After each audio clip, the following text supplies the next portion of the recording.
this is Weird Al Yankovic, and you're listening to Avatars Radio.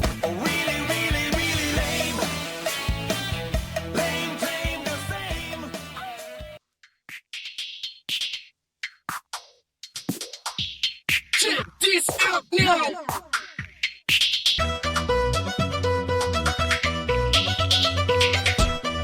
Where is the bass?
You are listening to Avatars Radio. Radio of the Avatars. When our DJs aren't live, our content is 100% community created. If you are a musician or other audio artist and would like to have your work aired on Avatars Radio, contact us today.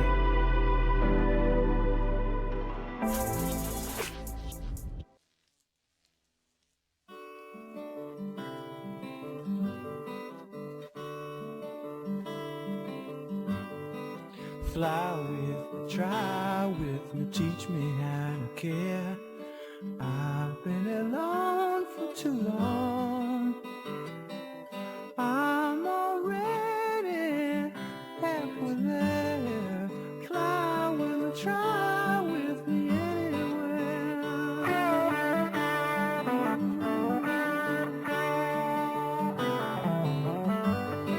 Stay with me, play with me, teach me how to smile.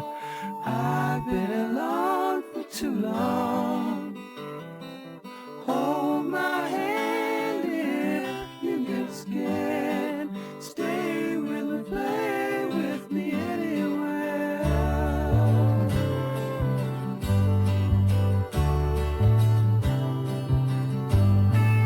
Ride with me, glide with me to the silver seas.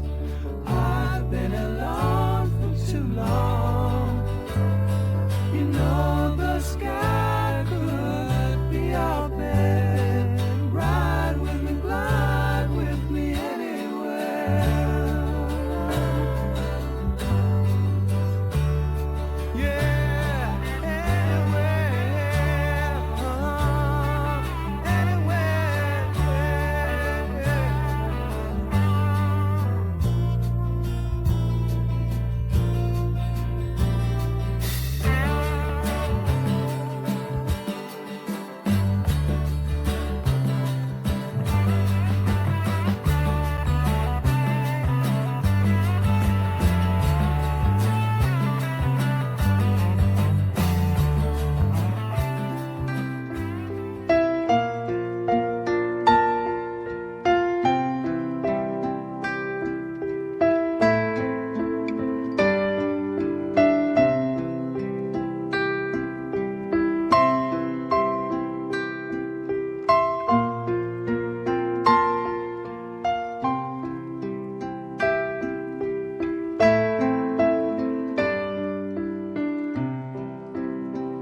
Hello everyone, this is DJ Asclepius and welcome to Podcasts and Poetry.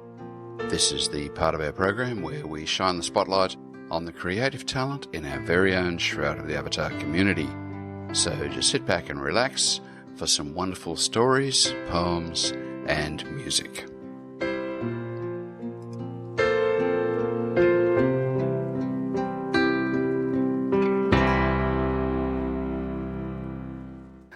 And welcome everybody, ladies and gentlemen, avatars. Good morning, good evening, good afternoon, wherever you are. This is Podcast and Poetry, incorporating the best from our community.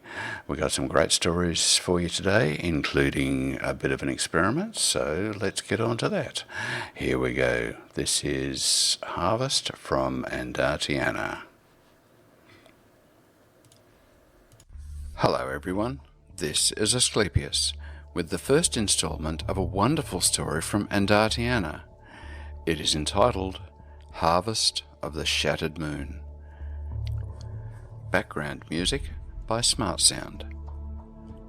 Chapter 1. Beer, Banter and Bonfires.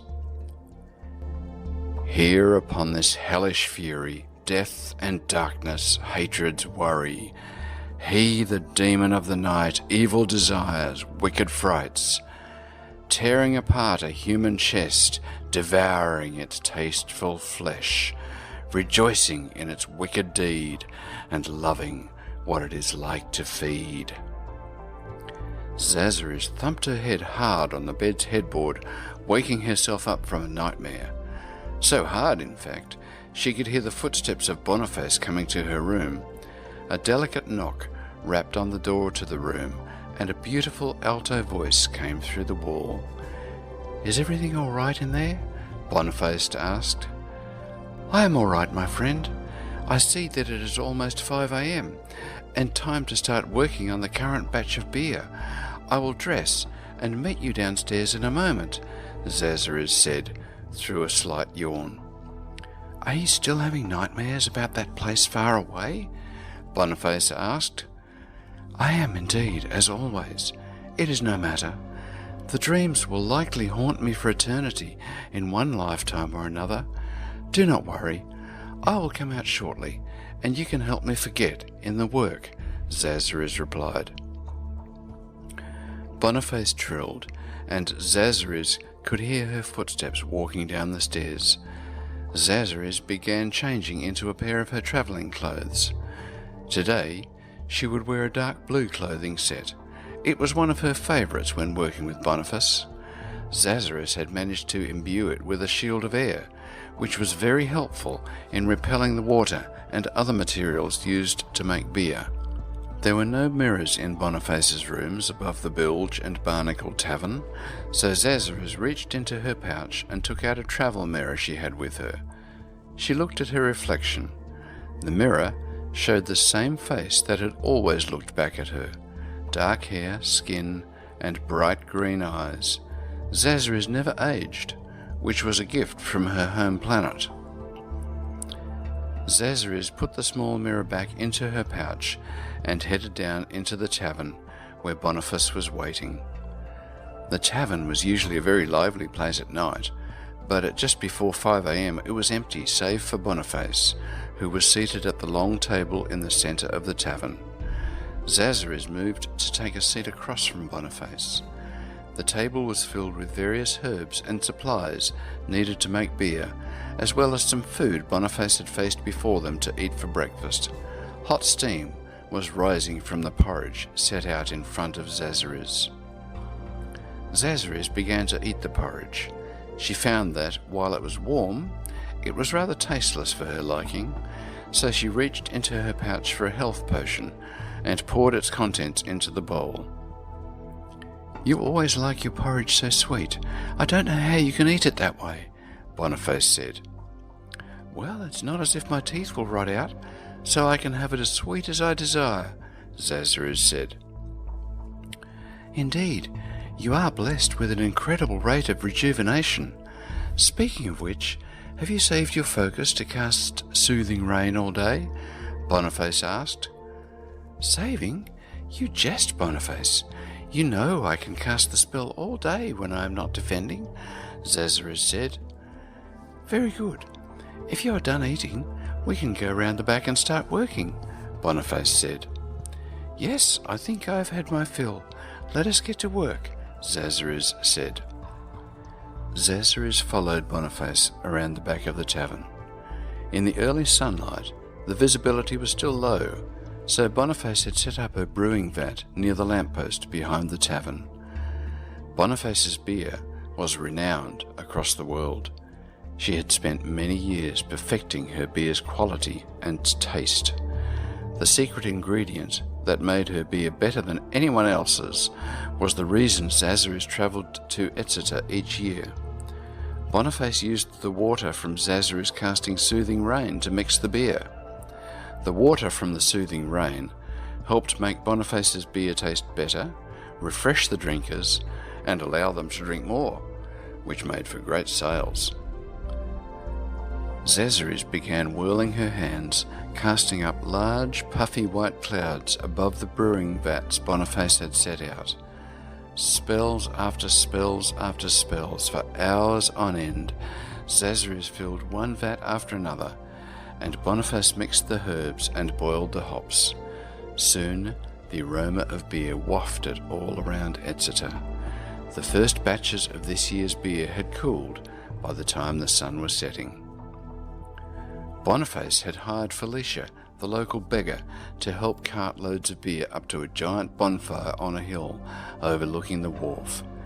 Here, at the bonfire, the entire town gathered to celebrate the end of the harvest season. Even the sometimes grim Esb Grohon, the village blacksmith, was drinking and smiling. The night quickly passed with singing and dancing and plenty of beer. Zazarus lay down on the edge of the encampment and gazed up at the moon in all its fractured glory. She could hear the singing in the background, which ever so slowly lulled her into sleep. Chapter 2. Morning, Morning, and Master. In the morning, when the solar energy started beating down on Zazarus' face, she slowly opened her eyes and stretched out her arms to wake herself up. She sat up and looked around the now extinguished bonfire. Some of the villagers were still curled up next to their flasks of beer. Zazarus scanned the area to see where Boniface had ended up. After a moment of not finding her, she stood up and headed back to the Bilge and Barnacle Tavern. Surely Boniface had returned home, and she could wish her a good year. As Zazarus climbed down the steep hillside towards the tavern, she marvelled how lucky she was that the beer had no negative effects on her body. The rest of the townsfolk would likely have a fairly strong hangover from the liquor. As she neared the tavern, she noticed the front door was partially open. It was very early in the morning, which made it fairly unlikely that Boniface had left the door open for customers. Perhaps she had been so drunk she forgot to close it properly when she had entered. Zazarus entered the Bilge and Barnacle, and a very frightened fawn came running to her. Streams of tears were coming down her face. "Snip, Snip, whatever is the matter? Where is Boniface?" Zazarus asked. "Mistress Zazarus, I found the tavern unlocked, and no trace of Master Boniface within. I know that the bonfire was a good time, but Master Boniface had promised to meet me here early to help with a problem. I did not see her when I woke up on the hill, so I walked through the town looking for where she had gone. That is where I found this fractured moon talisman left in the tavern, and no other trace of Master Boniface," Snip Snip said. Zazarus took the talisman from Snip Snip and looked it over for a minute. A novice understanding of the world would make people think that the talisman was a picture of the fractured moon. Zazarus, however, knew differently. It was a fractured talisman of the shuttered eye. A cult of necromancers had inhabited a tower in the far southwest corner of the continent. Upon Zazarus's many years of travelling, she had stumbled across the Tower of the Shuttered Eye while trudging through swamplands of the West Veiled Swamp. "Snip Snip, has Boniface had any new customers from Ardoris or Soultown recently entering the shop?" Zazarus asked. "Yes, mistress. Master Boniface sold some of her last barrels of last year's beer to a merchant from Ardoris. The woman said she had an import business in Ardoris and would like to have regular shipments sent to her. Master Boniface sold her a few barrels, but refused to sign any contracts for a larger supply. I asked Master Boniface why she had not sold the woman more goods, and she told me that not knowing the person, she could not designate future shipments for her," Snip Snip said. "Do you happen to know the woman's name?" Zazarus asked. "I did not hear her say her name to Master Boniface, but I did overhear that she owned Ardoris Imports," Snip Snip said. "Thank you for the information, Snip Snip. You will need to take care of the tavern while Master Boniface is away. I'll send word to you if I find her. I am going to look in Ardoris for clues about her disappearance," Zazarus said. "Thank you, Mistress Zazarus. I will take good care of the Bilge and Barnacle as if it were my own. Please hurry and find Master Boniface. She is a good person, and I would hate anything bad to happen to her," Snip Snip said. And now a scary story. Hello everyone, this is Asclepius with another wonderful story from Wombi. It is entitled Interview with a Ghost. Background music by Smart Sound. Recently, the rather spoiled son of a local duke announced that he was going to be my apprentice. This came as a surprise to me, as was his announcement that his initial outing would be to interview a ghost, thus making history with his first story. Here is the complete transcript of his interview. Greetings, Ghost. How are you? I'm dead, and it's Sir Ghost to you. I am, or was, a knight. Indeed, of course. How insensitive of me.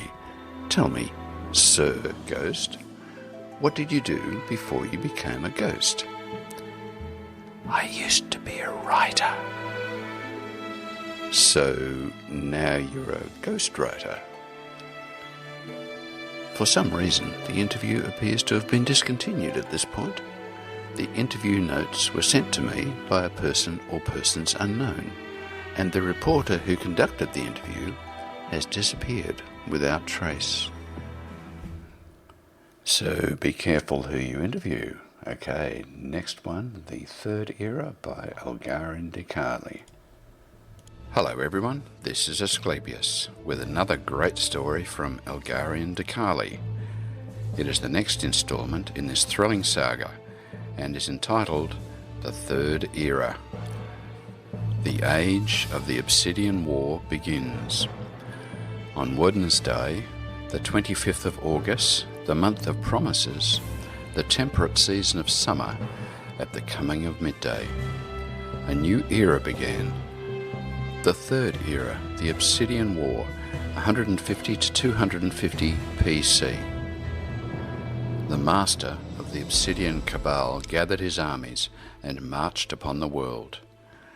As the would-be kings and warlords warred amongst themselves, they were caught initially unawares by the Obsidian advance. City after city fell to the Empire. The Cabal's dabblings of dark magic twisted humans into perverted forms, shadows of their former selves, bent only to one purpose: conquest. By the time the peoples of the world comprehended the danger, it was too late. The Obsidian Empire had taken a foothold throughout New Britannia, and one could not travel far without falling into the shadow of an obsidian tower. War drums resonated with fear, each beat pounding terror into hearts of city dwellers. Monstrous trolls slammed apart once believed impenetrable walls, fueled by hatred imbued into their souls by the dark sorcery. The brutal satyrs charged through the most stalwart of defences, ravaging all unfortunate enough to be within their warpath. The elves, cunning and sly, dashed through the breaches, cutting through their enemies with a magically attuned efficiency, or lofted steely arrows with deadly accuracy. The war machine was fueled by these twisted beings, and if any would fall, their numbers would grow doubly so when the Obsidian Cabal took to reshaping their new captives. The majority of accountings taken to parchment by a scholar's quill and ink, retrospective or prophetic, lead to this conclusion. Indeed, the horrors bestowed by the Obsidian Empire were a great tragedy upon the world of New Britannia. The dark sorcery and relentless warmongering dominated the lands with ferocity and under a most depraved and vicious rule. But there was order. One indisputable fact is apparent. For all the evils committed by the Empire, the Obsidians were the driving force which led to the salvation of New Britannia. The warlords had been bent upon greed and conquest. Ultimately, they were humbled and assimilated, if not utterly destroyed. Those cities that resisted set aside their petty differences and joined forces to defend each other against the onslaught of the Obsidian regime. The Obsidian War waged for decades. Many thousands perished by the blade of the sword, but it was the blade of a particular sword which opened new possibilities and brought hope to where there was none. The prophecy of the Obsidian Eye tells of this blade, the blade which shall render order in their midst. From the moment Captain Aaron Bennis of the Westreach Army took hold of its hilt, the blade of the Avatar would once again forge the destinies of those within its reach, just as it ensured the fate and redemption of the once loyal Obsidian officer. The blade gazed into the souls of man and revealed a truth which lies within. Truth, a virtue of yesteryear. Courage. Love. Would the world of New Britannia once again be graced by the virtues? Was this an omen that their return was at hand? The blade of the Avatar was found. Even the Titans were stirred from their solitude as ancient words from the prophecy of the Obsidian Eye became a reality of this era. Sariah the Blind once intoned, "Only in the obsidian darkness can we comprehend the bright truth." The blade was held high within the darkest of times, and truth it did bring. Although the Obsidian War waged for decades, and many thousands did perish by the blade of sword, it was the blade of the Avatar which brought redemption. As the Third Age neared its end, a powerful presence spread influence upon the world. The oracle's touch is oft as welcome as it is scorned or feared. Is she of magic? Is she of machine? And if so, who was her builder? The watchers are her eyes, and her eyes are everywhere. Her voice is heard throughout all the confirmatories of the land. There is seldom a place free of her reach. Go to her, adventurer. Seek the oracle.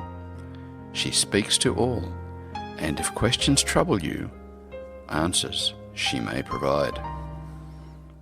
And now we have a great story from a new author, Finn Rodel, aka Alexander Huffman, entitled Heart of the World.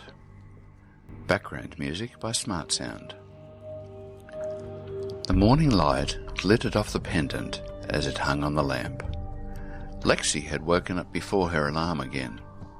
She didn't want to get out of bed, so she laid there, gazing at the heart-shaped locket her mother gave her before she retired. "It's a link to the past. It's easy to forget where we came from," she said. Everything changed when the whole started hearing the voices. Before we had the implants to protect us from the maddening sounds, there was a world of colour, life, and feeling. Lexi could still remember the look on her mother's face when she described her childhood.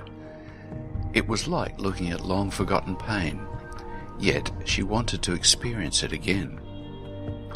It was a time when joy and sadness had meaning. Now they're empty memories, words we tell ourselves we're better off without.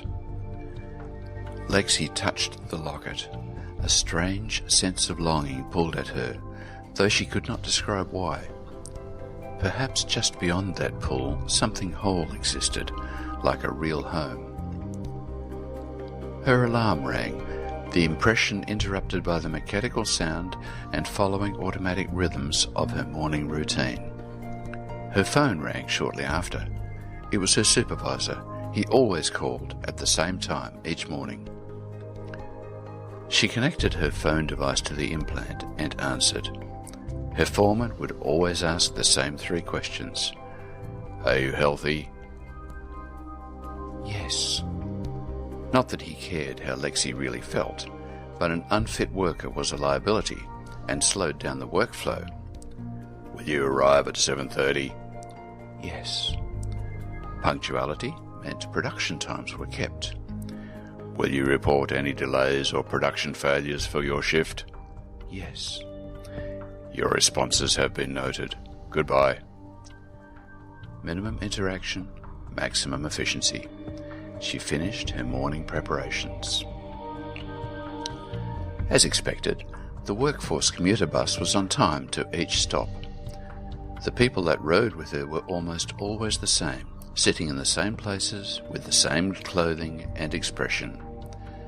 The colour of work uniforms was the primary difference between each person. Lexi's uniform was white, utilitarian, and indicated her position in food services. Her hair was cut short. It was more efficient that way. Practicality had little use for style, and she could not recall the last time she saw someone with long hair. The bus dropped Lexi off at her usual stop. She was often the only person to come down this corridor in the morning. Today, she was not alone. A man in a grey uniform was leaning against the wall, staring at a stream of water dripping from above him. He was mumbling something. He didn't seem to notice her as she approached, but she was able to hear what he was saying. 302203, 900556, 30220, he kept on repeating over and over. The grey uniform meant he worked in transportation across the complex. He was a long way from where he should be, and his behaviour was far from normal. "Hello," Lexi said, stopping near him. 556. The water drops, they keep repeating the numbers. What do they mean? He said, confusion filling his voice. Lexi cocked her head and listened, but only heard the water dropping. I don't hear anything. It's there, see, 2203, he continued to the sound of each water drop. She heard about rare cases where the interface negatively affected perceptions, but she had never seen it happen before. She looked at the implant slot on the side of his head. The slot was empty, no communication device, no data drive. It didn't matter if he wasn't part of her work crew. She had been trained to provide help to people if they needed medical aid. Besides, it didn't feel right to leave him in this state. She gently touched his shoulder and started pulling him away from the dripping water. I think your implant may be malfunctioning. Let's get you to medical so they can help, she said. He didn't struggle or speak during their walk. The production room was quiet after the end of shift notice. The sterile silence after the constant noise of machinery and workers felt soothing to her ringing ears. She walked between the workstations for her final inspection of the night. Beneath one workstation, a single piece of paper had slipped partially under a panel and gone unnoticed. She pulled the paper out and went to discard it in the trash when she noticed the writing. On one side, a series of numbers were written multiple times in 3 columns before the writer ran out of space. 302203N, 900556W. In a moment of intense clarity, she realized that the numbers were the same ones the man in the grey uniform was mumbling when she saw him that morning. A surreal feeling tingled down her spine, a sensation she was very unfamiliar with. She held still for a long moment, waiting for the sensation to pass. Lexi, something wrong? A familiar male voice spoke from behind her. She spun around a little too abruptly to face her supervisor, the look on his face showing a wary suspicion of her behaviour. He was a bland-faced man in his 40s.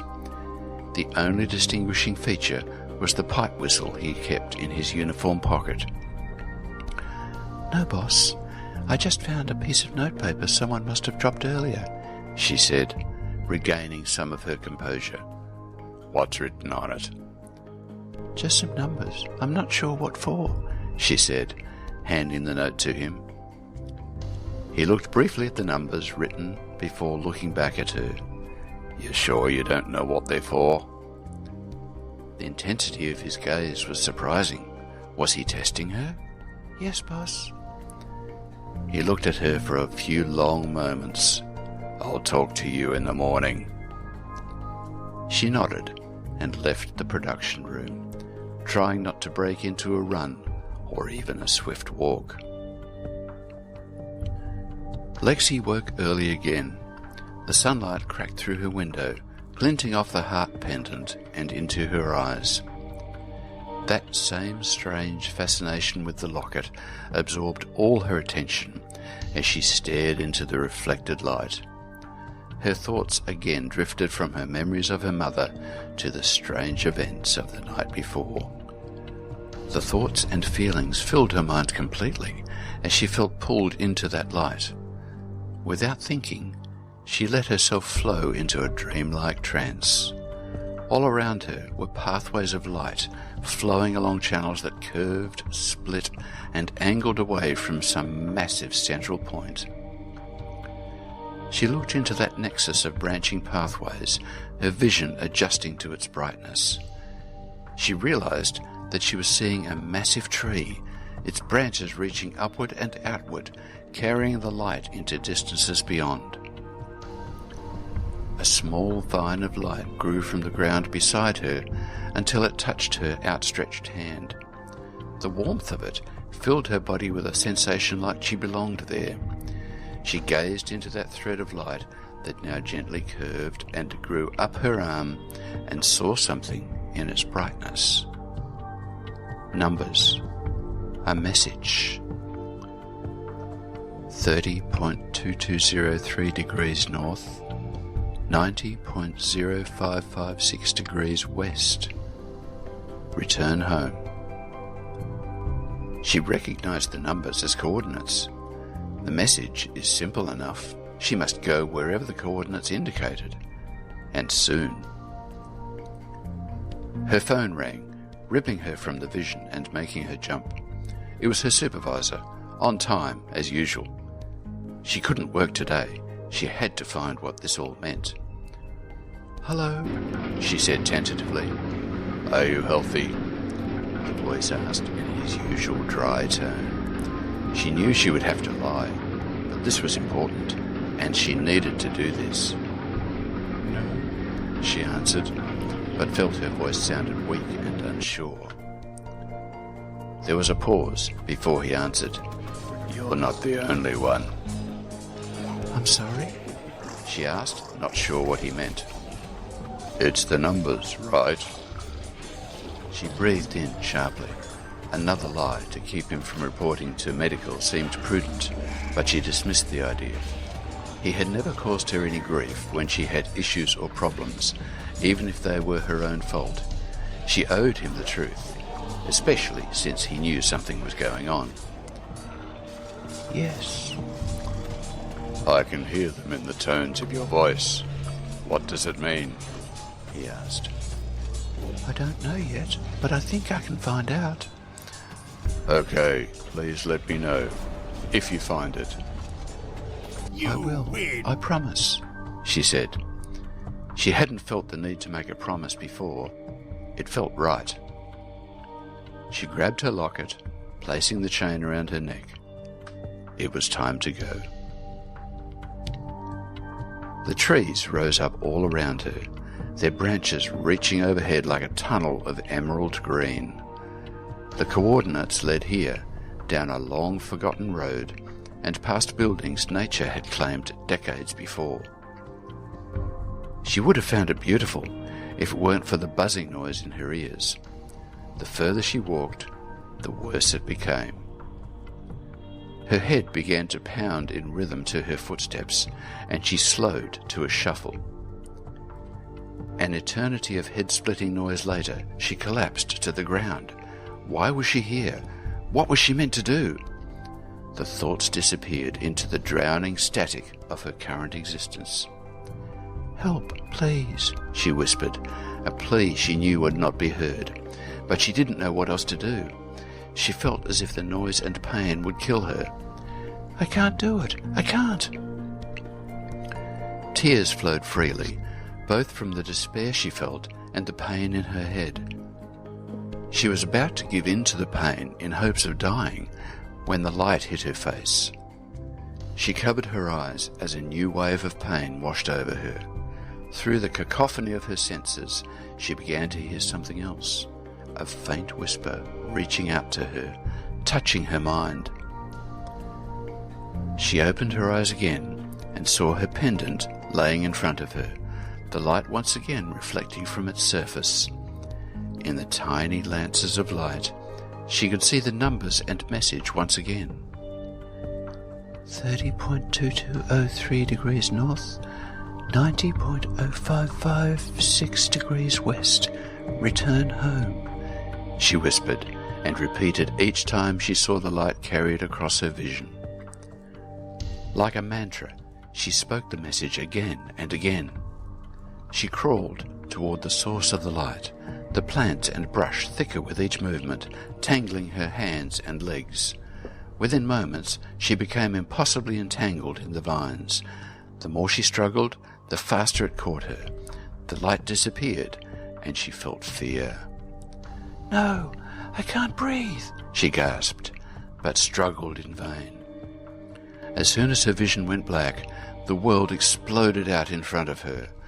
The tree from her vision was before her, reaching into the earth and sky. She saw its roots and branches touch everything in the world. It was not just a tree, it was a nexus of all living things in the world. She looked around her and saw the world as it was, and with her, now a part of it. She was home. She could see the rest of humanity collected in massive cities. They were suffocating behind the walls of their implanted minds, unable to hear the call to come home. A longing sadness filled her as she saw what humanity had become. She awoke, wrapped in a soft cocoon of vines which fell away as she arose. She pulled at a dense vine that was lodged into her implant. The vine came free, the sensation causing a momentary shudder. She could hear a voice whispering in the breeze and rustle of the leaves. Nature found a way to integrate with technology. The world's voice bypassed her implant and gave her the ability to hear it again. She thought of everyone who still wasn't connected like she was, and the sadness welled up again. "How do I help them?" she asked the world voice. It answered. She knew what she had to do. It was time to bring everyone home. Hello everyone, this is Asclepius with the next chapter in this wonderful story by Althadur entitled The Pilgrimage of Virtue. Background music by Smart Sound. Chapter 5. Nightshade Pass to Resolute. We awoke early the next morning. There were some obligatory troll jokes commenting on our survival. The sailor, the tailor, and myself did not partake in the commentary, mostly because I didn't feel quite comfortable saying anything. "You all know that the troll is in the pass we are about to go through," the soldier said. "If something is to happen, it will happen today." With that, our pilgrimage took a very serious tone. Some must have believed the danger was in the night, but the soldier reminded us that it wasn't. We packed our camp in silence. The pass itself is beautiful. It is quiet and pleasant. The path went up into the mountains and opened into a beautiful valley. We followed it until the soldier made us stop. "The troll is ahead. It lives near the bridge.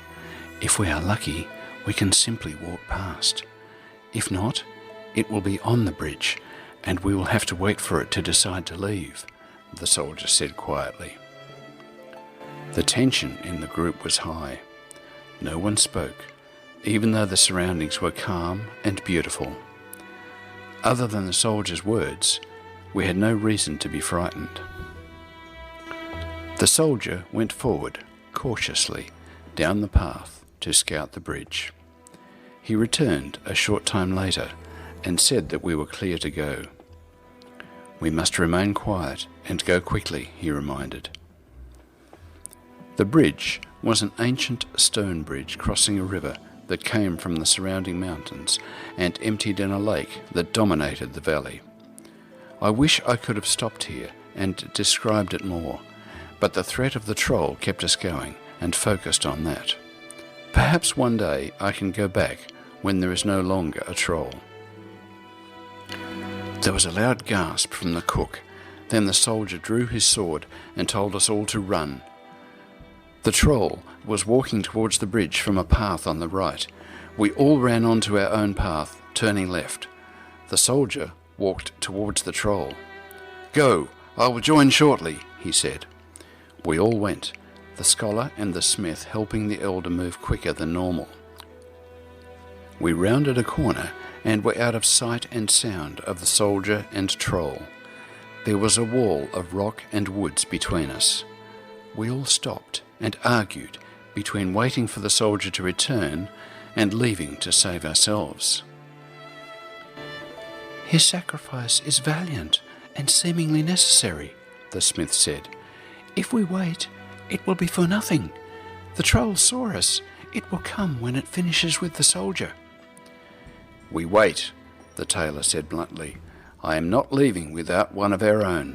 Either he is dead and should be buried, alive and well, and we will be abandoning him, or injured and in need of care." "And you would go and see?" the scholar said. "You would risk your life just to see if he's alive or dead?" "I will," the cook said. "I can, if you all wish it." The farmer raised her hand.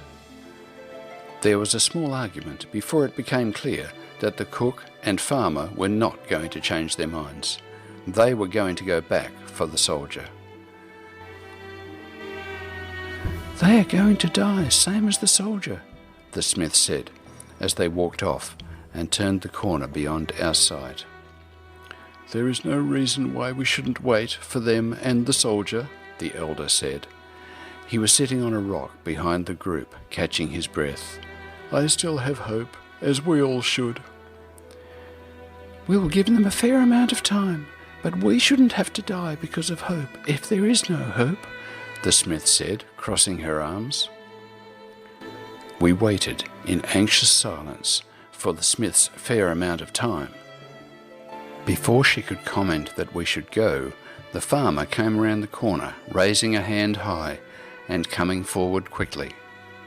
"He is alive," she said. "The cook is helping him back. He broke his arm and hurt his leg. He drove off the troll for now. He said, as soon as he comes, we all need to get out of the pass." "We should get out of the pass by nightfall. There are wolves in these hills," the tailor commented. The soldier was beaten, but alive. He was favouring his leg, and his left arm looked limp. He was still holding his sword, its tip dragging on the path. The cook was helping him walk, allowing the injured man to lean on him. We all rushed forward and helped, saw the blood and dirt, and the clearly broken bone in the soldier's arm. "We must go on," the soldier said breathlessly, "out of the pass. I injured the troll, but we must go before it decides to look for revenge." We spent the rest of the day helping the soldier, who didn't complain about the help once. We moved quickly, our energies spent entirely on getting each other out of the pass. Only when we were out on the other side did the soldier say we could stop and rest. He instructed some of us in what to do to set up a reasonably safe camp, and we rested. The tailor and the scholar tended to the soldier's wounds, gave him a sling for his arm, while the elder fashioned him a sturdy cane. We all wanted to get to Resolute to get some medical care for the soldier, something better than sticks and cloth. The night passed uneventfully. We heard the wolves of the pass howling back and forth. No one slept all the way through the night. There were whispered conversations between our bedrolls, discussions on our safety, and whether it was worth continuing our pilgrimage. At first sign of the sun rising, many were up. The scholar washed and tended to the soldier's wounds. She asked him if we should go on. "Why wouldn't we?" he responded. "You are hurt," she answered. "We are only a few days into the pilgrimage, and we already nearly lost a fellow pilgrim. Maybe it is a fool's dream." We made it through the pass. I fought off the troll because I said I would protect all of you. If you decide to turn back and stop the pilgrimage now, what does that say about what I did? It's dangerous, though. You don't think I knew that? The soldier replied softly with a rare smile. I knew I wouldn't be able to fight off that troll forever. I also knew that I was likely sacrificing myself for this pilgrimage. If I did die, I'd hope you would continue, so my sacrifice wasn't for nothing. I hope you don't stop now. He spoke these words softly, without emotion. To him, they were mere facts he was sharing with a friend. That is why we are on this pilgrimage, the elder said, carrying a bucket of hot water. Did you think we would not encounter deeds of courage and love while we were out here? He placed the bucket next to the scholar and smiled. It took us 2 days to get to Resolute. With the soldier hurt, our pace slowed down considerably. No one complained. We took it all in our stride. We spoke about courage, mostly about what the soldier did for us, knowing he would likely perish. The scholar told us that she had believed that the soldier was the least likely to remain with us when we left Owl's Head. She didn't think that anymore. As we ascended into Resolute, it became clear that the soldier was ill. The scholar's work in tending his wounds was good work, but infection was still setting in. We took him to the apothecary and let them tend to him with medicines. We sit now in the tavern, awaiting news. We are all optimistic. Echoes from the Caverns is brought to you by Lord Baldrith, Asclepius. Are you looking for action, adventure, and epic loot? Avatar Relics can't really help you with the first two, but we have the third one in the bag. Use code AvatarsRadio at avatarrelics.com.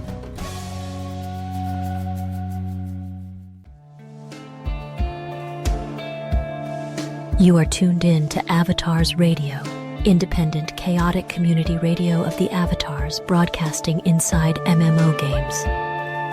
This is a special thank you message for all your years of support, Avatars. We count on our Avatar patrons to keep our lights on and broadcasting all of your great music and dramatic audio works. If you choose to become a patron of Avatars Radio, that means you are a patron of the metaverse arts and a guardian of the airwaves. Congrats! Achievement unlocked. Special thanks to our current Patreon supporters: Istral Maroa, AvatarRelics.com, Ghost Turtle, and Bytor. To learn how you can become an Avatars Radio patron and guardian of the airwaves, visit us on the web at www.avatarsradio.rocks/patron today.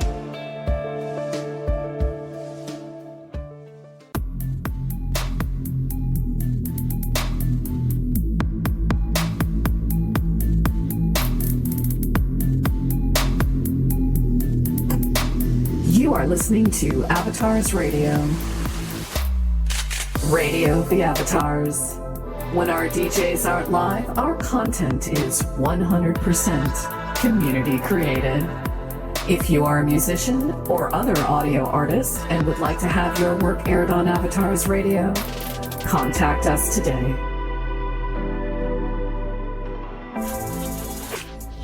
You're listening to Podcasts and Poetry on Avatars Radio, Radio of the Avatars. Okay, you are indeed. And we have a couple of special treats today. During today's show, we will be drawing our T-shirt prize. So stick around, you could be a lucky winner. And also, we have a special piece today. I've been experimenting with technology, would you believe? I'm never too old to learn new tricks, I hope. So, yeah, we've got a bit of a new item for you coming up in a little while. Okay, next up is the Mages of the Red Branch. This is the interlude of the story of the Stone Dragon. Here we go. Interlude. The Mages of the Red Branch. The evening of celebration had quickly soured in the small hamlet of River's Cross, near the second entrance to the valley, past the old covered bridge that led to Jade Valley town. The quiet mage completed the shimmery air spell that would continue to shield the pub for the rest of the night at least. He had been enjoying his drink before all the trouble broke out, and old Pete didn't deserve what was going to happen to his establishment. The buffer would at least protect the inn and the innkeeper if he was smart enough to stay inside it. When several of the others started arguing about why the dragon summoning spell had not worked when they were at the old location in Jade Valley itself, why it would certainly work now, and they started calling on each other to make another attempt, then the mage knew they no longer deserved to be in charge of that magic book. It had been a subject he had been contemplating for months now. After discovering that the room of casting they built in Jade Valley was made from blocks, made from stone bodies of people, he found himself questioning everything he knew about the Southern Red Branch. And when they built the brewery in River's Cross, using the stone bodies of villagers who weren't sweet enough to become part of their ale of essence, he knew they had not learned anything at all from their experiences. There was something missing in the teachings he had grown up with, and no one was willing to answer his questions about virtue and vice anymore. The elf mages who raised him didn't have much time for his questions before, but now they had become surly about even considering his questions at all. He wanted to know where the book came from and how they happened to have it. He wanted to know the face of the person who created this magic. From what he experienced, this book had brought only pain and suffering to everyone who they encountered, and their own group was splintered and decimated. This was no way to build a new society of order and calm. He thought the book might be cursed, or worse, have come from before the fall, when magic worked differently. No one would answer any questions about the fall either. Cataclysmic, devastating. That's the description he was given, and it was expected to do. They swore that he could not squeeze knowledge from them that they didn't have.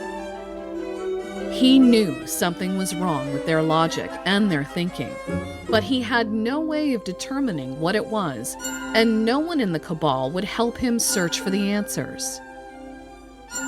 The elven mages wanted power, but had no plan how to become powerful, nor what to do with that power if they were able to attain it. He was sure that there was more to success than simply attaining power to do what you wanted to do. He watched them get more and more angry as they huffed and puffed and chanted. The rest of his group was single-minded in their pursuit of success. He waited until the other mages had looked up the spell again, put the book aside, and were focused on the summoning spell itself. Finally, he was ready to act. Quickly slipping the magic book under his garment into a small pocket he had stitched there for this very use, he made his way to the obsidian dais on the roof of the pub to get a better view of what the drunk remnants of the Southern Red Branch mages would summon. He kept a travel scroll in his hand, ready to leave with the book. The dragon they eventually summoned was not part human this time. It was massive and glowed a shimmery orange color.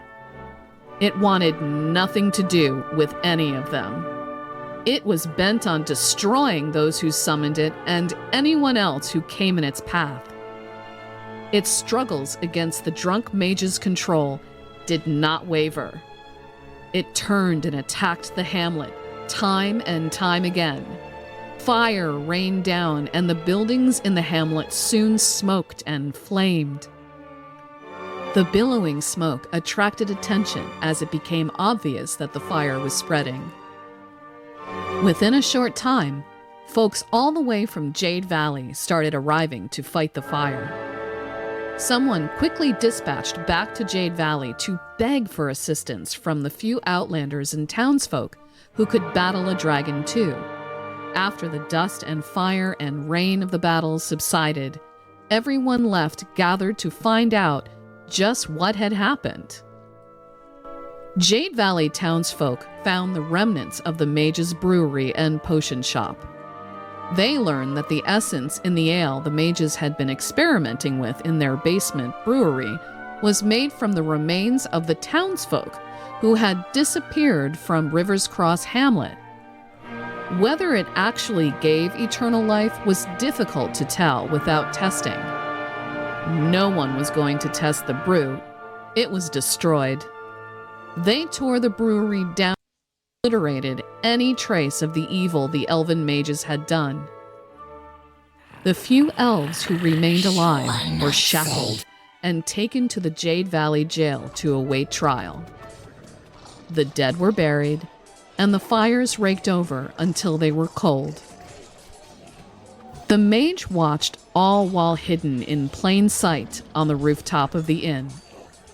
He took another long pull from his now warm ale before muttering a spell to use his last travel scroll. He vanished with the magic book in his pocket and a keg of ale's essence tucked under his arm. The Stone Dragon series. Interlude. Old Pete.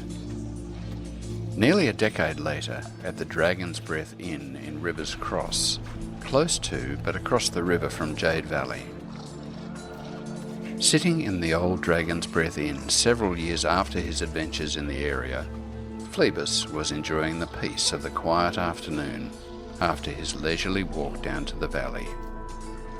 He took another sip from the half-full pint in front of him on the table. His ship had docked in Port Phoenix nearby, and he had walked to the valley from there. It was time. He had been waiting for the right moment to ask the brewer about a rumour he had heard in his travels.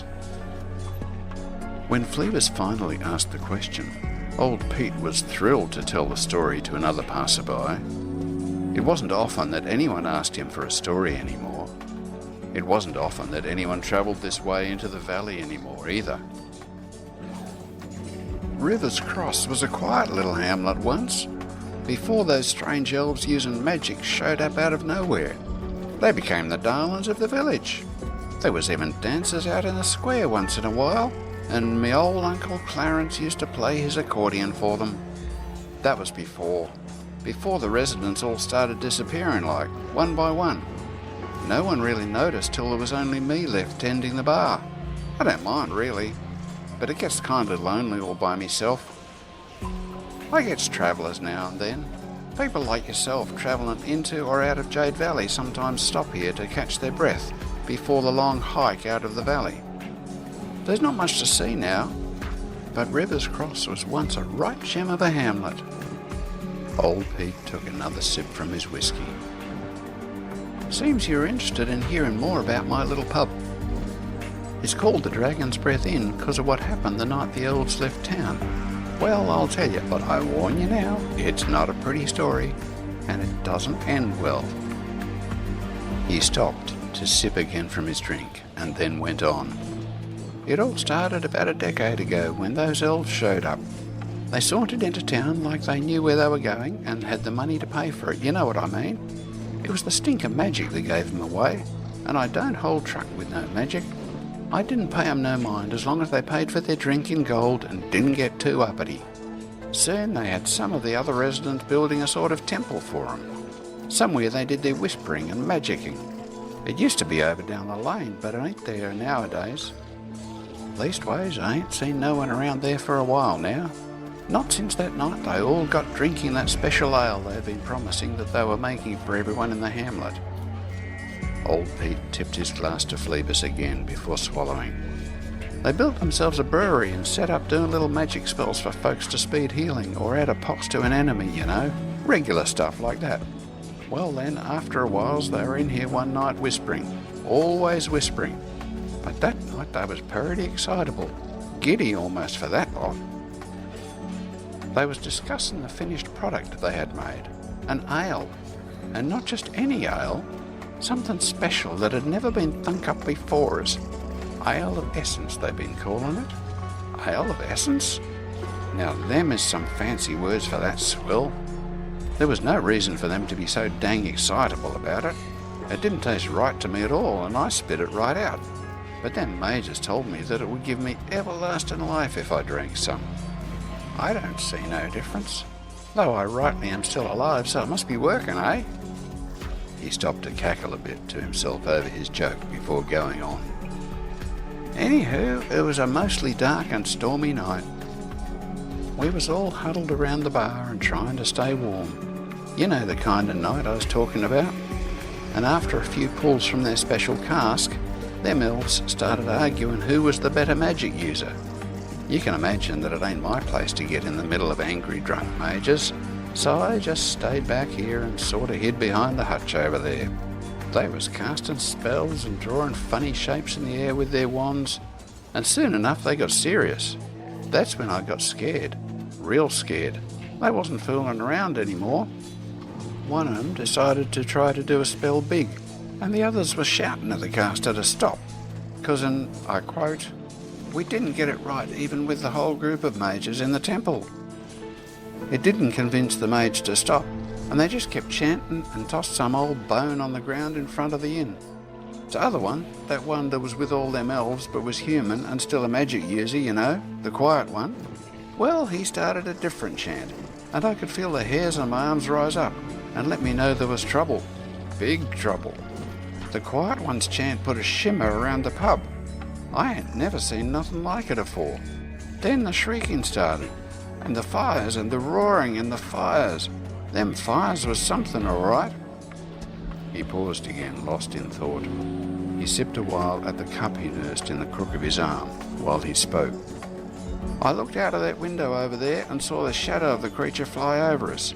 It was huge, scaly, orange, and spewing fire out of its maw every which way. Somebody told me it was a dragon. I ain't never seen one of those before. Don't want to see another one either. That shimmer from the quiet mage protected the pub from the dragon's breath that night. We was the only building left standing the next day. Them mages mostly perished, trying to control that dragon thing in the night, and lucky for them, when the warriors from Jade Valley saw the dragon flying round the valley, they came and battled it to death. I don't know what finally happened, but it got killed some which way. You can see the bones scattered over there behind the inn in the woods still. The few mages that were still living the next day wandered off quick as a wink, muttering something about everyone would know where they were now, and they needed to find some mage who had run off with their special book. It's been pretty quiet these days, but you can sometimes see the smoke and feel the shadow of that dragon flying overhead.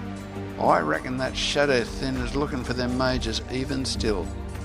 Now, if you want some of that ale of essence, you's going to have to go and find one of them what makes it. I ain't going a-looking. More ale? He finished with a flourish. Do you know where they went? Phoebus asked quickly, covering his pint with his hand. Nope, but I heard tell that someone called Nestor was the leader, even if he wasn't hereabouts.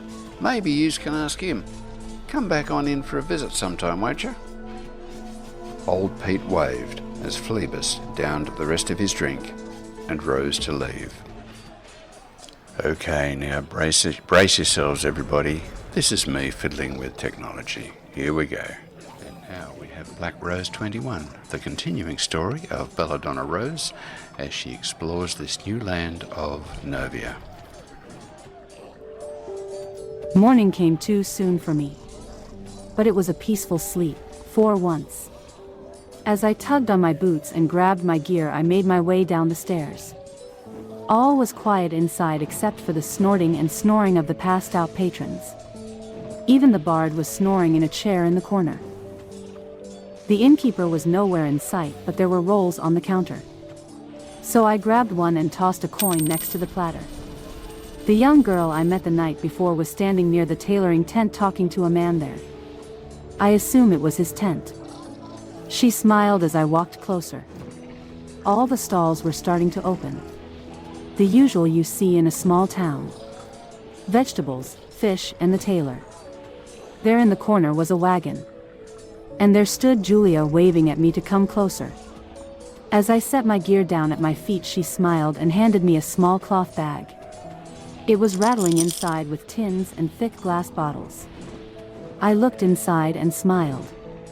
She had a piece of paper with instructions written on it. Here now, this should do old Winslow a world of good. And you tell that Captain Dreyfus that Winslow is to get plenty of fresh, clean water to drink.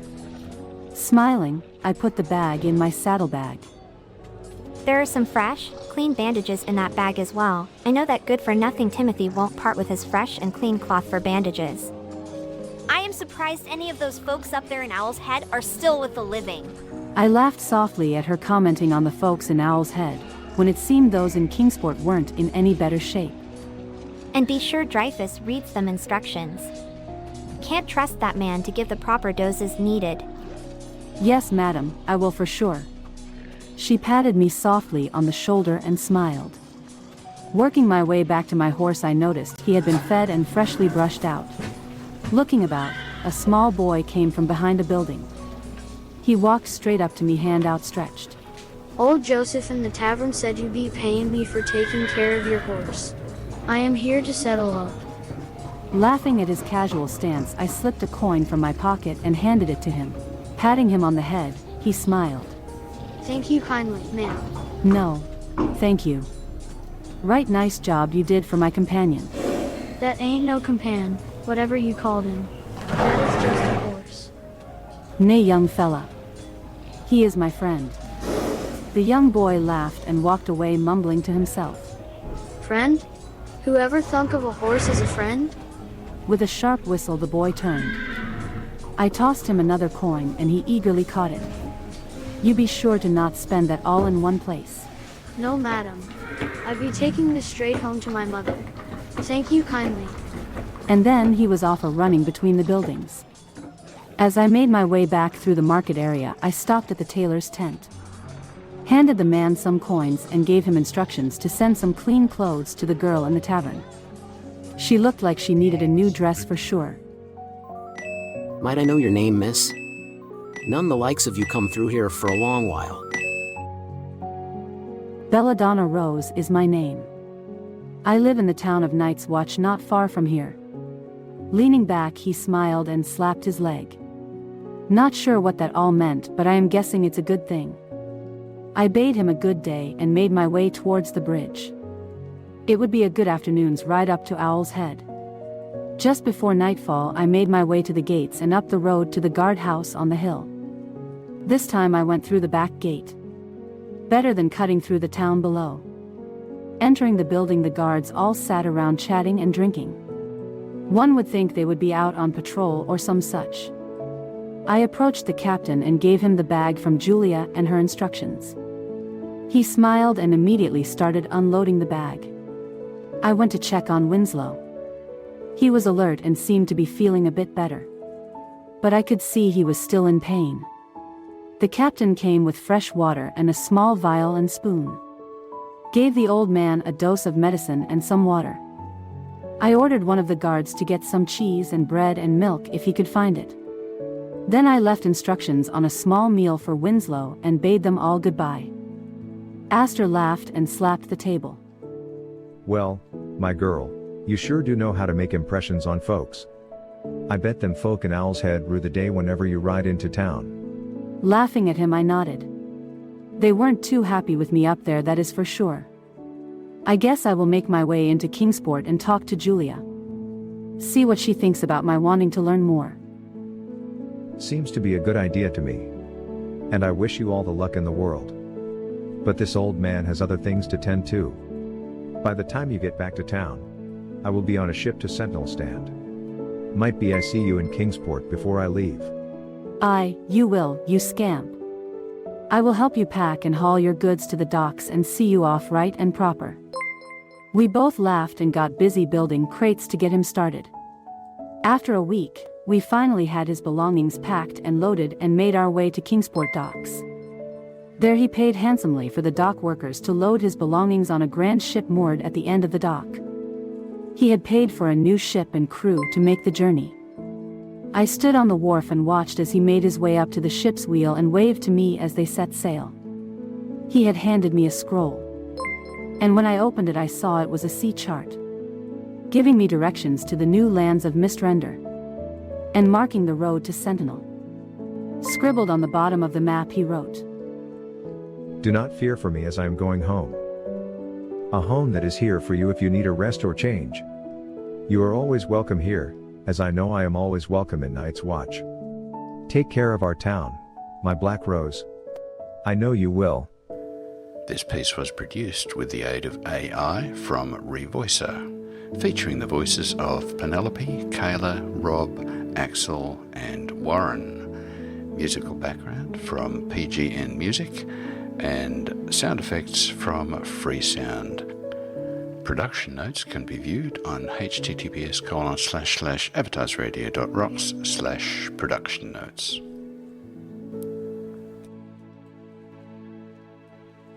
And there it is, my first foray into the wonderful world of AI. A wonderful story by Belladonna Rose, and welcome Belladonna Rose, and thank you for the sub, that is awesome. Okay, nice coincidence. Alrighty, well, I'll try to do a little bit more AI as things develop. Alright, moving along, we've got a couple of short stories from Wombi. And now we have two short stories gleaned from the Unreliable Travel Guide and written by Wombi. Arduous Safety. Arduous has many attractions, but few visitors are aware of the strange case of Silas Mudge, city engineer, and his legendary falling out with one of the town's moon towers. It was a clear sunny day when Silas arrived at the moon tower, determined to discover the source of an intermittent problem. He soon found it. Several of the focus nodes on the surface of the sphere had corroded, resulting in less than optimal performance. He decided that a full inspection was in order, with replacement of any nodes that were significantly damaged. In order to facilitate work, he rigged up a beam with a pulley at the top of the tower and hoisted a barrel containing a complete set of focus nodes to the top. Work proceeded uneventfully, and when he finished fixing the tower, there were a substantial number of nodes left over. He gathered them all and placed them in the barrel. Silas then returned to the bottom of the tower and, reaching for the line that was holding the barrel in place, cast it off. Unfortunately, the barrel of nodes was heavier than Silas, and before he knew what was happening, the barrel started down and jerked him off the ground. He decided to hang on, and halfway up met the barrel coming down, receiving a severe blow on the shoulder. He then continued on up to the top, banging his head against the beam and getting his fingers jammed in the pulley. When the barrel hit the ground, it partially split, allowing all the focus nodes to spill out. Silas was now heavier than the barrel, and so started down again at high speed. Halfway down, he again met the barrel and received severe injuries to his shins. When he hit the ground, he landed on the nodes, causing numerous painful bruises. At this point, he apparently lost his presence of mind because he let go of the rope. The barrel then came down and struck him another heavy blow on the head, putting him in the infirmary for several days. It was after that experience that Silas Mudge resigned from his position and founded the city's famous Institute for Occupational Health and Safety. And the next story is entitled Stoned Knight. Everyone has heard of the legend of the sword in the stone, but how many are aware that somewhere in the Hidden Vale can be found an entire knight trapped within a giant boulder? For decades, mystery has surrounded this discovery until recently a diary was found gathering dust in a small bookstore in Owl's Head. Contained within is a turgid tale of unrequited love and the ever more bizarre attempts of the author of the diary, Sir Rancid Bottomley, to impress the object of his affection. Key to the solution of this mystery is the final entry, which is reproduced below. Finally, I have at last uncovered a spell that will allow me to shape stone. It requires the careful arrangement of 3 specially coated crystals. I have received these at great personal risk from a remote shardfall, but the perilous journey was worth it. Placing these crystals on stands and arranging them to form a triangle causes any stones within to become soft and malleable, allowing them to be shaped at will. Only stone is affected, so the procedure is perfectly safe. Tomorrow, I shall travel to a suitable rocky outcrop and create a statue of my beloved. Finally, she will appreciate the depth of my devotion and agree to be mine. Whether a passing animal knocked over one of the crystal stands or some other accident was responsible, it would appear that Sir Rancid Bottomley never managed to complete his sculpture. He has, however, succeeded in creating a lasting monument to the depth of his devotion, so at least in that respect he was entirely successful.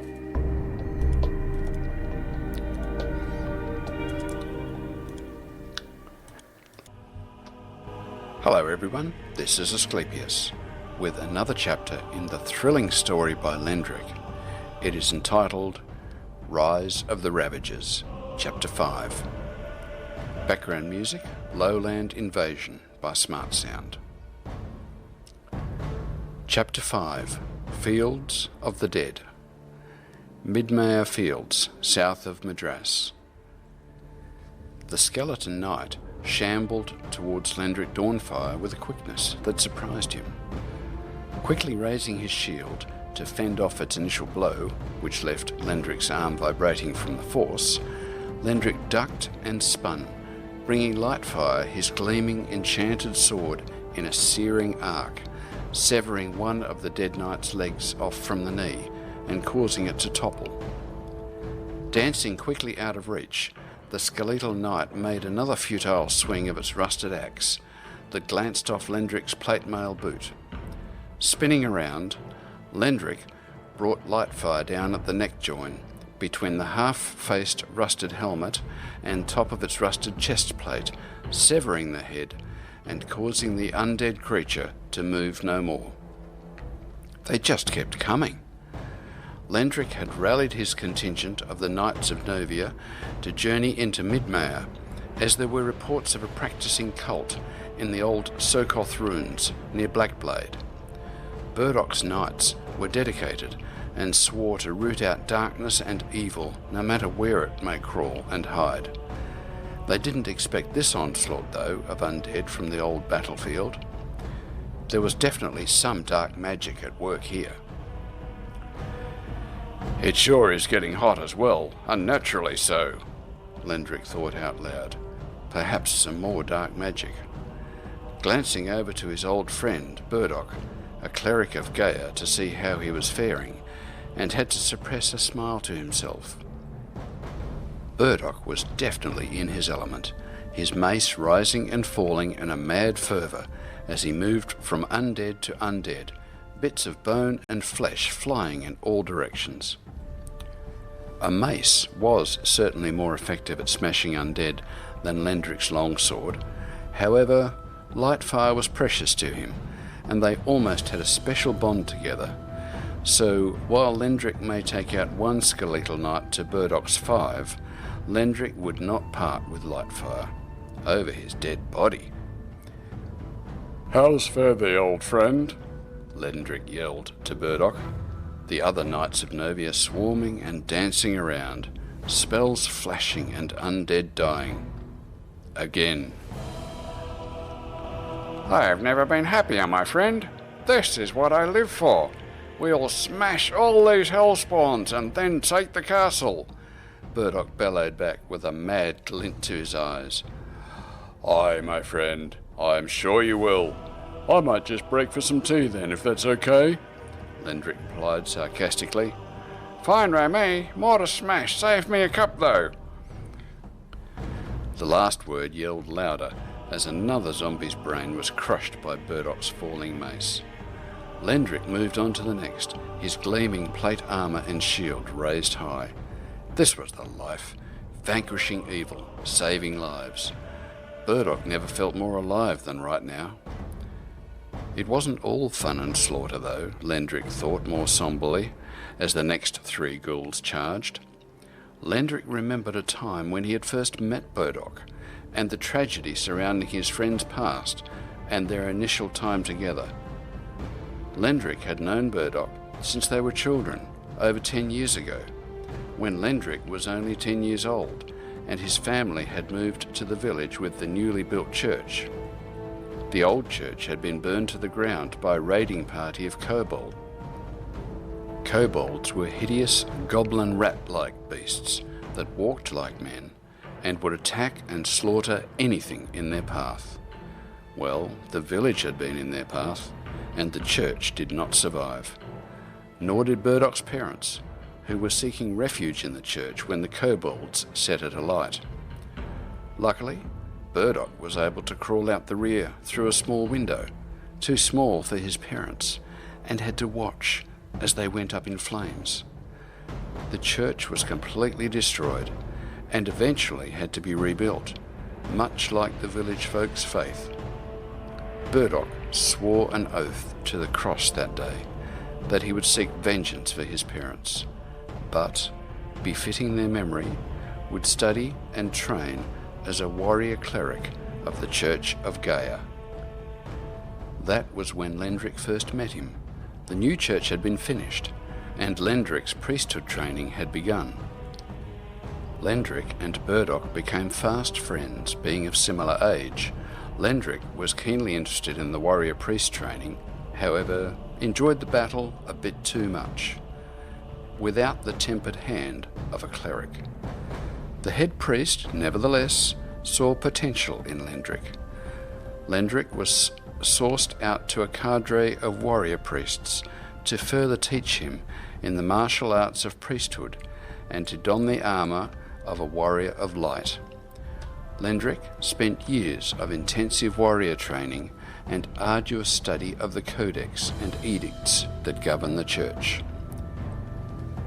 With the help of Burdock, and Lendrick helping to motivate him as well, they both achieved their chosen calling. Burdock became a cleric of Gaia, and Lendrick was welcomed into the arms of the holy warrior cadre of paladins. In recognition and gratitude of his training and acceptance, Lendrick formed an elite group of people to help spread the light into the darkness of Novia. Hence, the knighthood of the Knights of Novia was established. Being a flexible group, it is ever expanding and has the full backing of the Church of Gaia. The three ghouls having fallen before Lightfire, Lendrick took a breath and looked around. The knights were finishing off some straggling undead that wouldn't stay down, but ultimately the main fight was done. Wiping blood off the end of his mace, Burdock strode over to Lendrick. "A good fight, my old friend. I feel energized to keep going. The Black Blade couldn't be more than a day's ride." "Aye, not far now, but we must tread carefully here, as we have enemies at all sides. It is almost nightfall. We will establish a camp, lay some protective runes, and make for the rift at first light." "Aye, as you say, Lord Commander." "You know I hate it when you call me that. You know you don't have to, right? It's to keep the discipline with our younger members, not my dearest friend." "Aye, I know. I know that it frustrates you. Why do you think I say it?" And with that mischievous glint back in his eye, Burdock set about making camp. To be continued. Hello everyone, this is Asclepius with another great story from Fetid Sedidi. It's entitled The Home on Spectral Peaks. Background music by Smart Sound. It was a dark and stormy night. In the candlelight, Liam looked at the page while his left eye twitched madly. Something had gotten into his damned eye. He rubbed at it, knuckling it deeply. He tried to focus on the words written on the page, but they were obfuscated by a veil of blurriness. Crumpling the page, he tossed it aside, laid out a fresh one, and began again. Or at least he tried. The wind howled outside, and the shutters on his window shook in brief, intermittent spasms. Clack-clack, clack-clack. Liam caught himself chewing on his thumbnail. His mind had wandered again. He licked the feathered pen in his hand and dipped it into the inkpot that sat on his desk. Holding the pen above the fresh parchment, he pondered for a moment, and then brought it down. But he did not write. Ink began to spread out in a circle where he held pen to paper. The pen did not move. Liam did not move. A noise outside had caused Liam to utterly freeze. The sound came from something foreign, something strange, something terrifying. Something Liam could not fathom was outside. He was certain it was there, and that certainty scared him into the paralytic stupor he found himself in. Clack-clack, clack-clack. The noise came again, and Liam began to whimper. Clack-clack, clack-clack. Liam remained still, but his eyes darted toward the door. He thought he heard scratches. Clack-clack, clack-clack. The shutters shook with more intensity. The latch finally gave way, and the shutters burst inward, and along with them, a bout of frigid air. Then, suddenly, the wind died down, and the shutters on the window settled, then lay still. Liam let go of the pen. It lay, still spreading its ink on the paper. He took a deep breath. His heartbeat slowed, and then he let out a laugh, a full belly laugh. God, he hadn't laughed like that in ages. All was quiet while moments passed. His mind had wandered again, like it always had. Walking to the window, Liam looked outside. All he saw was dark, but the dark did not frighten him. He moved to his bedside, pulled down his trousers, and got into bed. Leaning over, he snuffed out the candle on his bedside table and closed his eyes. While in a deep sleep, large, brown, spidery arms pierced the window shutters, and a multitude of beady eyes stared at Liam as he slept. In his dreams, while horrors consumed his waking body, Liam heard the shutters. Clack-clack, clack-clack. Sounds like just the spot for a holiday cottage or an Airbnb. I think I'm going to have to go there. Okay, final track for today. Remember back in the day when Shroud was sort of wiped every month and restarted? Finally, it became permanent and we had a final wipe. This was written in honour of that particular final wipe. Here we go. Hello everyone, this is Asclepius with a wonderful piece from Phaedra. It was written especially for the final wipe, which is almost upon us. I have entitled it World's End. Music credits, Smart Sound, and Stones by Spacebards. Rem whispered softly into her mind, "Milady, there is an imperative at hand." The unexpected sentence, long ago agreed upon, was their key phrase of last resort. Should ever a pattern emerge that could be identified as a hybrid extinction level event, this phrase would set in motion one last, desperate operation to try and influence a final outcome other than a theoretical HELE becoming objectively real. She gave no outward sign of reaction, but her response sliced across the mental silence like a razor. We are prepared? The slight uptick in hum was all the response required.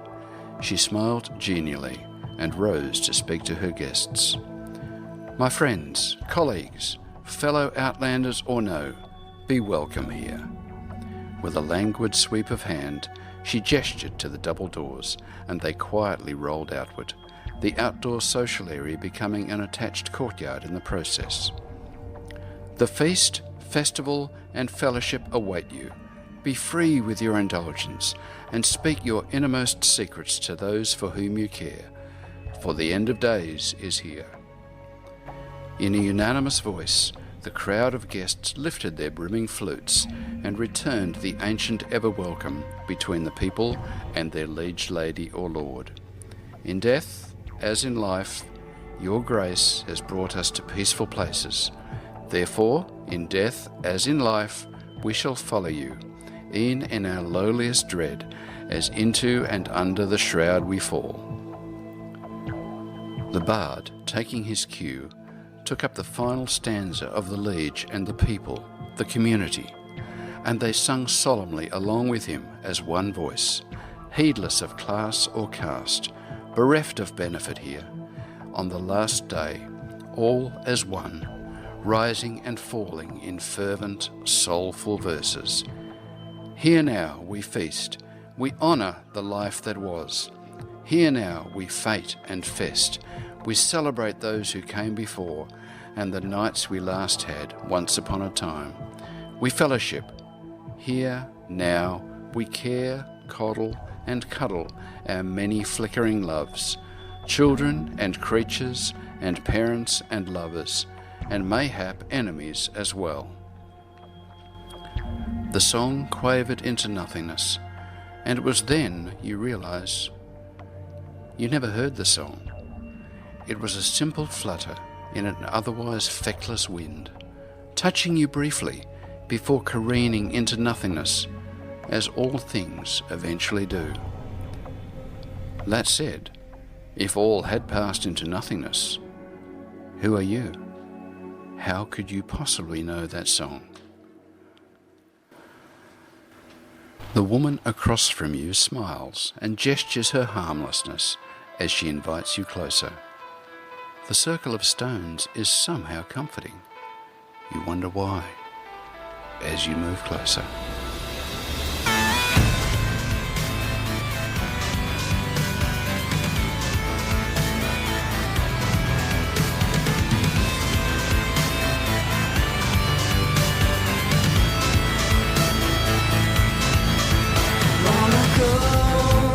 In the sun, on a folk who had a dream, and the heart and the will and the power. They moved earth, they carved stone, molded hill and channeled stream, that we might stand on the wide plains of Wiltshire.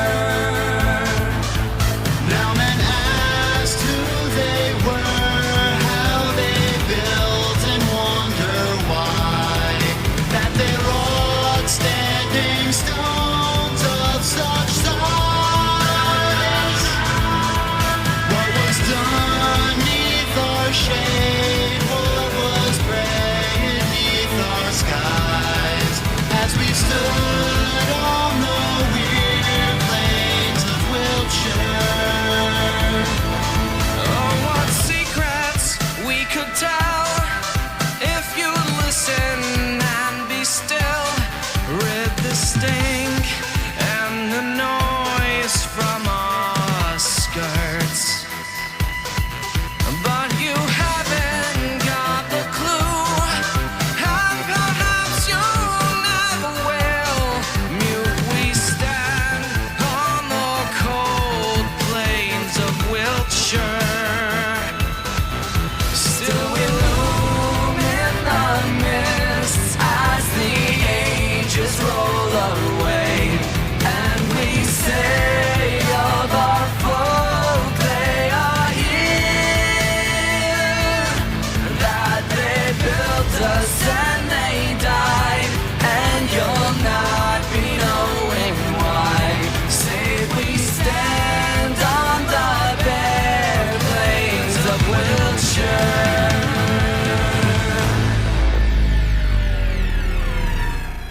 A Okay, everybody, that was Podcast and Poetry. Thank you for tuning in. Thank you for joining us. We've got some special things happening now. First up, we have a draw for the T-shirt giveaway that we've been promising. That's going to happen any second. Also, this session is recorded. It's going to be repeated on Saturday 8 a.m. and Sunday midday Pacific time on Avatars Radio. And immediately after this episode, Arlene will be streaming the latest news from the newsroom. So stay tuned. We'll have that for you any second. Okay, so we're just waiting for the draw to happen. It's up on the screen. We have 6 entrants with 30 tickets. And I think the wheels are starting to turn. So we'll have a result for you any second. It is an awesome prize we're giving away. A lovely T-shirt with the Avatars Radio logo on it. And I'm sure anybody would be very happy to win that. Okay, and the winner is Ravenmark. Congratulations, Ravenmark. That is awesome. Thank you for entering. Thank you, everybody, for taking part in the competition. And there you go. We have a winner, and we will have another giveaway next month, I believe. So don't forget to join us. And business is done. So I will say farewell for now. Stay tuned. Have a great week. And you will be hearing the news immediately.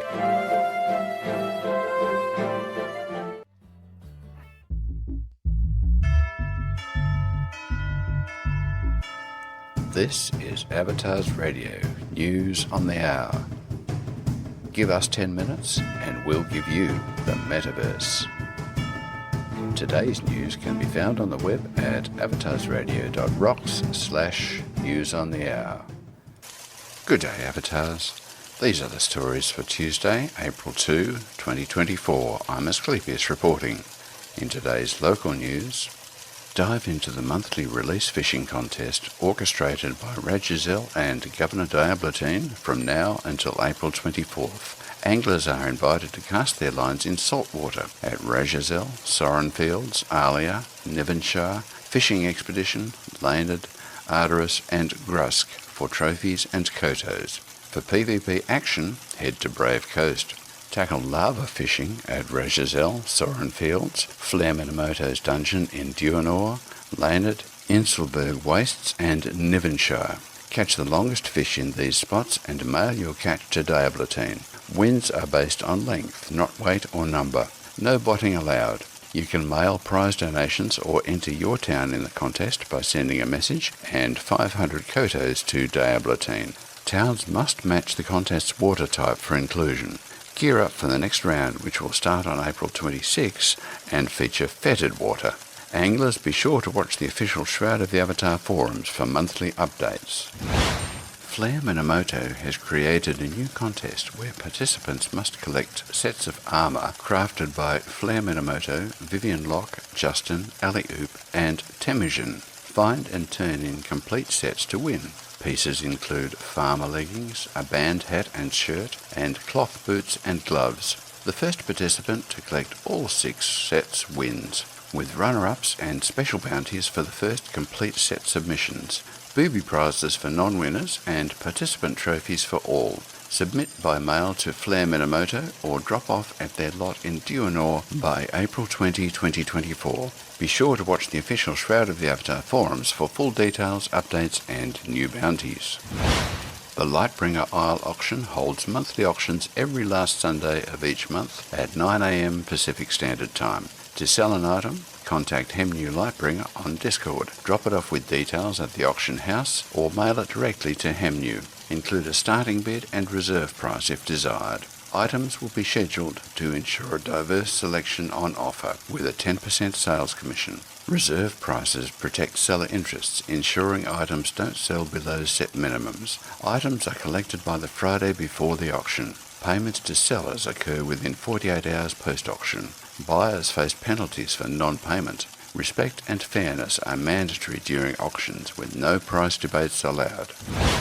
Morgan announces a PvP event starting September 3rd at 2 p.m. Pacific and 4 p.m. New Britannian time. The Mahul exploration team has uncovered a mysterious mine on a small island. With one survivor suffering from amnesia, volunteers are needed to explore. If 10 adventurers gather on September 3, 2024, the mine reopens. The adventurer's task is to collect bounty slips scattered throughout the mine. There is a PvP safe zone at the entrance, and a paramedic will be available to revive fallen heroes without PvP interference.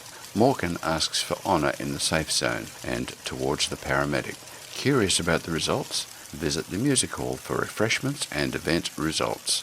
Trophies, kotos and miners bags await winners. All participants receive trophies while supplies last. Dive into the adventure. Be sure to visit the official Shroud of the Avatar forums for details about the events and contests reported in today's News on the Hour. To have your event announced during this segment at no cost, first post on the official Shroud of the Avatar forums at www.shroudoftheavatar.com/forum. Go next level by having an Avatars Radio host provide music and MC services, complete with television coverage of your next event on Twitch. Alternatively, for information about advertising and other ways to help independent community in-game radio keep the lights on, visit avatarsradio.rocks/patron. In today's multiverse news, Duckside is a unique multiplayer survival game in which players are ducks. Developed by Tiny Build Riga, it mixes Rust and DayZ's survival elements with a twist. Every player is a duck, capable of crafting, base building and flying right from the start. Unlike in games where flight requires complex achievements, Duckside allows players to explore its world from above. With PvP, PvE and precision flight controls, the game supports up to 50 players per server. While it might sound like an April Fool's joke, Duckside is a real game aiming to redefine survival games by letting players experience life as a combat-trained duck. Join the Duckside beta on Steam. Ubisoft is slashing 45 more jobs using the now standard explanation to reorganize its operations. This follows over 1,000 layoffs from Ubisoft last November. Nintendo of America is also, quote, reorganizing its product testing team, affecting over 100 contractors. They claim some will become full-time employees, but others will lose their jobs. This shift comes as some contractors felt underpaid and sought full-time roles, so it appears many lost their jobs due to these complaints. Moon Studios, creators of Ori, will launch their new action RPG No Rest for the Wicked at $39.99, not $70. CEO Thomas Mahler explains this decision by highlighting their approach to growth and pricing. We're not hiring hundreds of people just to create an illusion for shareholders that we're growing. This stance against the industry's trend towards $70 games with additional microtransactions reflects Moon Studios' commitment to quality, affordability and fairness to gamers. The game enters early access with discounts, emphasizing value over profit, in contrast to practices driven by shareholder expectations. From April 30, Oculus Quest 1 VR headset users won't see new apps in the MetaQuest store, marking the planned obsolescence phase-out announced by Meta. Despite the device's capabilities, developers can't upload new apps for Quest 1, aiming to shift focus to newer models. Current apps remain usable, but Quest 1 will miss future security updates and new features. This move shortens the typical lifespan of gaming devices, pushing users towards upgrading sooner than expected. CD Projekt Red, known for games like The Witcher and Cyberpunk 2077, says it won't add microtransactions to single-player games. The company's CFO mentioned this during a chat, highlighting their commitment to keeping single-player experiences free from in-game purchases. However, for multiplayer games, CD Projekt Red is open to the idea of microtransactions. This comes as they work on Project Sirius, a Witcher spin-off with multiplayer elements, which is expected to include such transactions. Despite the gaming industry's trend towards microtransactions, CD Projekt Red aims to maintain a player-friendly approach in its single-player titles. Terraria, the popular 2D crafting game, might get its final major update with version 1.4.5, adding new features like roller skates for faster map exploration. This update will let players build and grind rails while skating. It also introduces a convenient change for banners, allowing them to be claimed and placed directly from the menu, saving inventory space. While the exact contents and release date are still under wraps, the update promises over 100,000 player-made packs and worlds through Steam Workshop. Despite previous final update claims, Terraria's popularity has fueled continuous content additions, including mod support and game crossovers. Today's PC game releases are Anonymous Hacker Simulator, Astra Knights of Vida, Ataraxy, Bulbia Ricky, Concrete Visions, Dorga, Escape Blocks, Escape Simulator VR, Eye of the Void Unleashed, Frog Monster, From Gory to Goo, Golf and Domino, Interstellar Plunderer, Kitchen Crisis, M-City, Mini-Shoot Adventures, Mr. Ha, Night Feed, Pixel Gun 3D PC Edition, Sacrifice for Sale, Skybound Card Survival, Slay the Dragon, the Fire-Breathing Tyrant meets her match, SnowRunner, The Atom, The Legend of Sky, Twilight Survivors, Wizard, Withering Rooms, Yasai Game.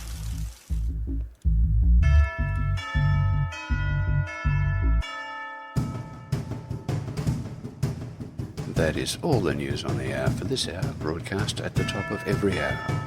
If you've missed the top of the hour, just head over to avatarsradio.rocks/news on the hour to listen to today's and past News on the Hour reports.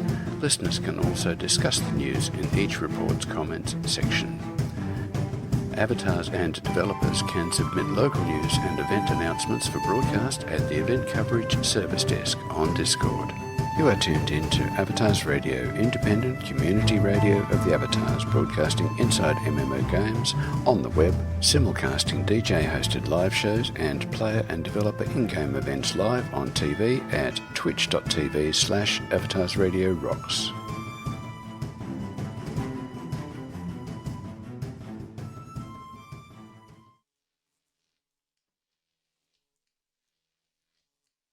Information about our community creators. You can support us by becoming a patron of Community Radio. Visit our gift shop and more. That's avatarsradio.rocks. Bookmark us now.